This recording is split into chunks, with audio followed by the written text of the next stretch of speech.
오늘 새벽에도 사랑하는 자녀들과 함께 새벽을 깨우며 나오면 여러분들을 예수님의 이름으로 환영하며 축복합니다.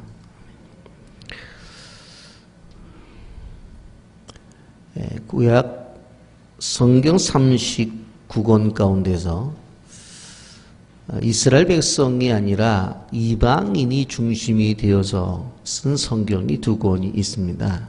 그것이 바로 요나서와 우리가 지금 묵상하고 있는 나훔서라고 하는 성경입니다.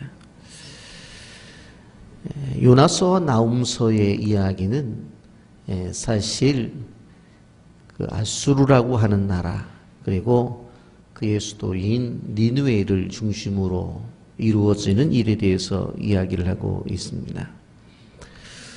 요나서는 이방인임에도 불구하고 하나님이 그들을 사랑하셔서 그들을 구원하시고자 하시는 목적이 분명히 있다라고 하는 것을 말씀하시면서 그럼에도 불구하고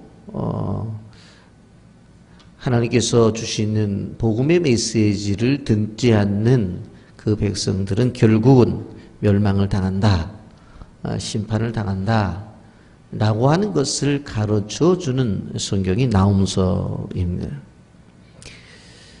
그래서 우리는 잘못 생각해 보면 요나서와 나훔서의 어떤 주제가 아수르 혹은 니느웨를 중심으로서 이야기를 하니까 이 아수르가 주인공처럼 보일 때가 있습니다만은 그런 것이 아니라 하나님은 어떠한 민족도 사랑하시는데 그 사랑에 대해서 거부를 하고 전해진 복음에 대해서 거부를 하게 되어지면 심판을 당한다라고 하는 것을 가르쳐주는 말씀이기에 바로 성경의 바로 주인공은 하나님이다라고 하는 것을 우리는 기억해야 되는 것입니다. 그렇게 끊임없이 말씀이 증거됨에도 불구하고 니느웨 백성들이 하나님 앞에 순복하지 않으므로 멸망을 당하게 됩니다. 그것을 오늘 피의 성으로 표현하고 있습니다. 1절에 보면 화 있을 진저 피의 성이여 그 안에는 거짓이 가득하고 포악이 가득하며 탈취가 떠나지 아니하는도다. 그렇게 말씀하고 있습니다. 아수르 사람들은 다른 사람들에게 수많은 피를 흘리게 했습니다. 그런데 그 다른 사람을 향해 흘렸던 피는 그것이 바로 되돌아서 자신들에게 되돌아온다라고 하는 것이 성경이 가르쳐주는 교훈입니다. 그래서 그 성이 피의 성이 되었다. 그렇게 말씀을 한 겁니다. 지금까지는 공격했어요. 다른 사람들에게 죽음을 주었어요. 그래서 그들의 칼이 다른 사람들에게 피를 흘리게 했다는 말이에요. 그런데 오늘 표현 뭐라고 말해요? 다른 사람을 공격해서 죽임으로 말미암아 다른 사람이 피를 흘렸으면 그거로 끝날 것 같은데 오히려 피를 흘리게 했던 그 도성이 니느웨가 이제는 피의 성이 되겠다. 결국은 그 피가 다시 되돌아와서 그 도성이 피바다가 되겠다. 그렇게 이야기를 하는 것입니다. 지금까지 행했던 모든 죄악의 행위가 다시 되돌아온다는 겁니다. 그래서 이제는 돌려받는다는 거예요. 사람들의 눈물을 흘리게 하고 사람들에게 피를 흘리게 했던 그 악이 사라지지 아니하고 바로 그것이 되돌아온다는 거예요. 죄를 범한 사람은 쉽게 잊을 수 있습니다. 그러나 피해자는 가슴에 남습니다.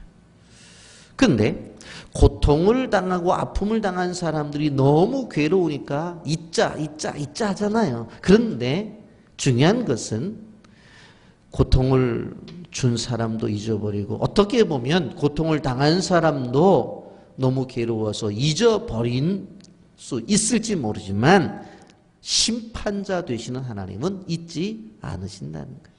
다 기억하셔서 그것을 다 문제를 물으신다라고 하는 것입니다. 여러분, 아수르라고 하는 나라가 당시에는 적수가 없었어요. 그러나 그러한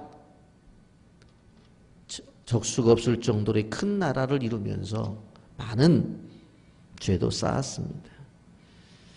여러분, 16절 말씀해 보면 내가 내 상인의 하늘별보다 많게 하였으나 너치가 날개를 펴서 나랑같이 갖고 오라고 말씀하고 있습니다. 많은 나라를 정복하고 약탈을 하죠. 그래서 아수르는 강해졌어요. 그런데 이제 그 나라에 무역하는 사람들이 하늘의 별보다고 많다고 할 정도로 수많은 사람들이 오가면서 무역을 해요. 수많은 메뚜기가 날아왔다가 날아갈 때 흔적이 없어지는 것처럼 이제는 그 나라도 그렇게 될 것이다. 그렇게 이야기를 합니다. 여러분, 그렇게 많이 쌓아 놓았으면은 그것이 오래 갈 것 같아요. 그런데 날아갈 때 순식간에 날아간다. 성경이 그걸 말하는 거예요. 여러분, 하나님의 심판이라고 하는 것은 이런 것이다라고 하는 것입니다. 그러면서 그 심판을 당했을 때에 니느웨를 향한 그 모습을 오늘 성경은 말하고 있는데 7절 보십시오. 그때에 너를 보는 자가 다 내게서 도망하여 이르기를 니느웨가 황폐하였도다. 누가 그것을 위하여 애국하며 내가 어디서 너를 위로할 자를 구하리요 하리라. 그렇게 말씀하죠. 여러분, 니느웨가 멸망을 당했어요. 그러면 최소한도 그들의 아픔을 위로할 사람들이 있어야 되잖아요. 누구든지 아픔을 당하면 불쌍하잖아요. 그래서 이웃들이 아픔을 바라보면서 같이 울어주기도 하고 같이 와서 얼마나 슬프냐고 이야기를 해줘야 되잖아요. 그런데 아수르가 이 무너지 니느웨가 황폐했을 때 누가 그것을 위하여 애곡하며 내가 어디서 위로할 자를 구하리요. 위로해 줄 사람이 없어요. 같이 아파하는 사람이 없어요. 이 니느웨 도성이 멸망을 당할 때 아유 그래도 저렇게 되면 안 되잖아. 어떻게 저렇게 순식간에 무너져 하면서 같이 아파해 줄 사람들이 있어야 되는데 그게 없다는 거예요. 여러분, 19절 말씀을 보면 내 상처는 고칠 수 없고 내 부상은 중하도 치료가 불가능해. 내 소식을 듣는 자가 다 너를 보고 손뼉을 치나니 이는 그들이 항상 내게 행패를 당하였음이 아니더냐. 지금까지 행패를 당한 사람들이 아수르가 무너지 니느웨 도성이 황폐하게 되어지는 피해 도성이 되는 것을 보면서 좋아서 박수를 치고 있어요. 박수를 치고 있어요. 여러분, 사람은 아무리 미워도요, 아무리 미워도 고통을 당하는 사람들을 보면서 웃지 않는 법이에요. 그런데 오늘 여기에 보세요. 얼마나 행패를 많이 부렸으면 하나님께서 손을 대시니까 그렇게 아픔을 당할 때 회복이 불가능해요. 그리고 니느웨가 멸망을 당할 때 주변의 사람들이 다 박수를 치고 있어. 이게 뭘 가리킬까요? 그만큼 악했다는 거예요. 그만큼 주변 사람들에게 고통을 주었다는 거예요. 그러다 보니까 그냥 좋아서 손뼉을 치고 있어요. 여러분, 그럴 일 없지만은 우리가 힘들고 어려울 때 주변의 사람들이 야 그거 봐라 그럴 줄 알았다 하고 박수를 쳐준다면 정말로 그 인생은 불쌍한 인생이에요. 불쌍한 인생이에요. 고통을 당할 때 불쌍하다고 느껴지지 아니하고 고소하다고 느껴진다는 말이에요. 파멸을 당하고 있는데 같이 아픔에 동참하는 것이 아니라 뒤에서 웃고 있단 말이에요. 왜 그랬어요? 그들이 다른 사람들을 향해서 악을 행했기 때문에 그런 거예요. 여러분, 그런데 우리가 알아야 되는 부분이 뭐라고 그랬어요? 나훔 선지자가 지금 계속 외치고 있는 때가 지금 니느웨 도성이 멸망을 당한 게 아니라니까요. 그냥 니느웨 성이 멸망당한 게 10년 전에 선지자를 통해서 끊임없이 얘기해 주는 거예요. 이렇게 될 거야. 정신 차려. 빨리 돌아오라고. 분명히 너희의 무너짐은 주변 사람들로 말미암아 구경거리가 될 거야. 그리고 이것이 수치가 되고 굴욕이 될 거야. 그러면서 하나님이 메시지를 전해주세요. 왜 그래요? 그들을 그래도 하나님이 사랑하시기 때문에 지금이라도 돌아와라. 안 그러면 너희들 이렇게 되어져. 그러면서 8절부터 쭉 나타난 이야기를 보면 노아몬의 예를 듭니다. 노아몬은 이집트의 택배를 말하는데 이집트의 우상순인 신인 태양신을 아무리 숨긴다고 해서 이것을 노아몬이라고 그랬어요. 얼마나 강대한 성읍인지 몰라요. 그런데 그 노아몬이 멸망을 당하거든요. 바로 포로로 잡혀가게 돼요. 어린아이들은 길모퉁이에서 메어침을 당했어요. 대인들이 사슬에 결박되어서 질질 끌려갔어요. 그렇게 될 것이다 라고 그렇게 말을 해요. 그렇게 노아몬이 망한 것처럼 니느웨 성도 망한다는 거예요. 그래서 어떻게 하라는 거예요? 피난처를 찾아보라는 거예요. 왜? 잘못하면 어떻게 되겠느냐? 12절 말씀 보세요. 내 모든 산성은 무화과 나무에 처음 익은 열매가 흔들리기가 나면 먹는 자 입에 떨어진 것 같으리라. 여러분, 잘 익은 과일나무의 열매는 어떻게 흔들기만 하면 다 떨어져 버려요. 그렇잖아요. 그렇게 흔들기만 하면 다 떨어지는 그러한 과수나무의 과일처럼 너희들 인생도 그렇게 될 것이다. 그러면서 뭐라고 말을 해요? 너희들이 이러한 일이 있으면 물을 길어다 예비하고 산성을 견고케 하고 벽돌 가마를 수리하고 뭐 할 거다.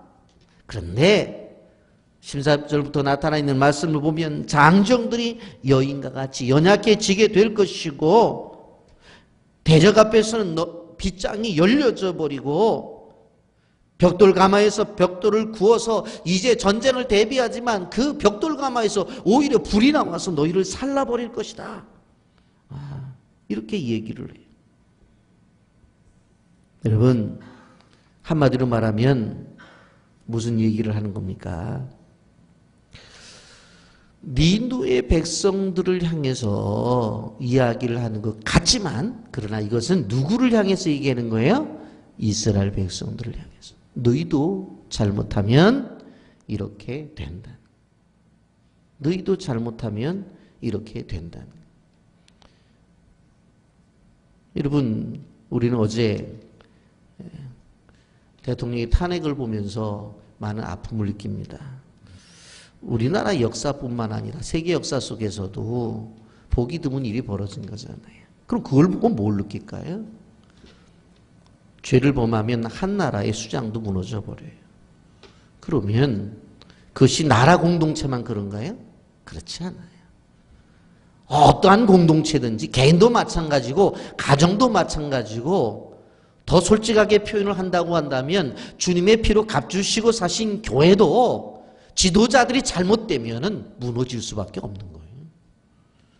그래서 지도자들이 정신을 차려야 되는 거예요. 하나님 앞에서 바로 세워나가야 되는 거예요. 그럴 때에 그것이 어떠한 공동체든지 간에 세워져 나가는 거예요. 오늘 우리가 나훈서를 보면서 그것을 보는 거예요.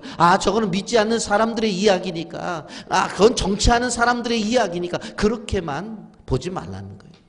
그런 것을 통해서 무엇을 얘기하는 거예요? 너의 현 주소를 보라는 거예요. 너의 현재 자리를 보라는 거예요. 여러분, 우리는 기억해야 되는 것입니다. 하나님을 대적한 니느웨 성이 완전히 멸망을 당해 심판을 당한 것처럼 우리도 하나님 앞에 바로 서지 아니하면 그렇게 될 수밖에 없다라고 하는 것입니다. 세상의 논리로 바라보게 되어진다면 강한 민족이 살아남는 것 같아요. 그렇게 보여줘요. 그러나 지금까지 역사를 바라보게 되어질 때에 강대국이라고 큰 소리를 치던 나라들이 지금 유지된 나라가 얼마나 있어요. 여러분, 한번 보세요. 아수르라는 나라가 있습니까? 없어요. 바벨론이라는 나라가 있어요? 없어요. 물론 애굽이라는 나라는 지금 이집트라는 나라로 존재하지만 아주 불쌍한 가난한 나라로 조상들이 지어놓은 피라미드라는 무덤 하나 관광객들을 모아서 돈 몇 푼 받아서 먹고 사는 나라가 되어져 버렸어요. 그 유명했던 로마를 중심으로 했던 그리스라는 나라도 천박한 나라가 되었죠. 여러분, 우리가 기억해야 될 것이 뭐냐면 하나님이 중심이 되어지지 않는 나라는 무너질 수밖에 없다는 거예요. 그렇기 때문에 우리가 기억해야 될 것은 나라와 민족을 위해서 끊임없이 기도해야 된다는 거예요. 모든 문제의 해답은 교회로부터 오는 거예요. 왜? 그 교회 안에 하나님이 살아계시기 때문에. 우리가 그것을 믿고 나가야 돼요. 그리고 그 안에서 드려지는 예배가 답이라고 우리는 늘 믿고 나가야 돼요. 왜 이 새벽에 정말 잠자는 아이들을 깨워서 들쳐업고 그리고 아이들을 데리고 이 새벽에 나옵니까? 어렸을 때부터 이 아이들이 뭐예요? 예배가 답이다. 어떠한 고난과 고통이 찾아온다 할지라도 그런 문제가 있을 때 어디로 달려가자? 교회로 달려가자는 거예요. 그것이 성경이 우리에게 가르쳐주는 교훈이에요. 여러분, 하나님의 말씀 앞에 모든 것이 벗겨져 버려요. 하나님의 말씀 앞에 모든 것이 드러나 버려요. 세상의 것으로 아무리 치장을 하고 세상의 것으로 아무리 덧입는다 할지라도 하나님의 말씀 앞에 그것은 다 벗겨질 수밖에 없다는 것을 우리는 알아야 되는 것이에요. 이것이 성경이 말하는 한 국가의 역사요. 이것이 성경이 말하는 바로 개인의 역사에 더 나가서 인류의 역사예요. 그렇기 때문에 우리는 이 니누의 무너짐 앞에 우리가 무엇을 봐야 돼요? 나 자신을 봐야 되고, 이 니누의 무너짐 앞에 바로 우리의 가정을 봐야 되고 교회를 봐야 되고 이 나라 이민족을 봐야 되는 것입니다. 저는 어제 일어난 일들을 잠깐 방송으로도 보면서 제가 그런 생각을 했어요. 더욱더 교회가 지금은 기도할 때. 왜? 교회가 정신 차리고 기도하면 빨리 나라도 정상화가 되어져요. 우리 믿는 사람들이 더 무릎을 꿇고 나라와 민족을 위해서 기도하면 하나님께서 또 원하는 지도자를 세우는 거예요. 그리고 우리가 더 중요한 것은 시작이 중요한 게 아니라 과정이 더 중요하고 마침이 더 중요하다고 하는 거예요. 시작할 때 잘못된 사람을 백성들이 선택했다? 그렇게 생각하지 마세요. 과정이 잘못되어지고 마침이 잘못되어지는 거예요. 그래서 우리의 인생의 삶 속에서 하나님의 주권 속에 있는 그 삶이 얼마나 행복한 것인지 오늘 하루도 하나님 앞에서 여러분의 인생을 만들어 가기를 예수님의 이름으로 축복합니다. 아멘.